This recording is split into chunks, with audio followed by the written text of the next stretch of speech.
কি পোস্ট দিতে বলবা একটা পিকচারে উঠাবে আমি বইয়ে থাকবো, কোনো ছবি উঠাবো না।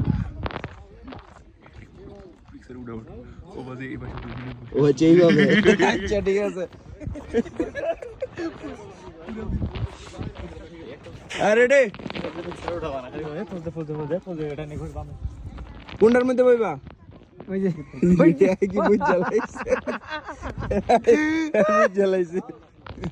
চালাক আছে, মাল চালাক আছে। হ্যাঁ প্রচুর চালাক। হ্যাঁ ফায়ার এই বুঝছেন সব। মানে আমি পোস্ট দিতাম তোরা চলে যাইতা। I know that. এ বেজবা এবে চালু মাল বুঝ জ্বালাইছে।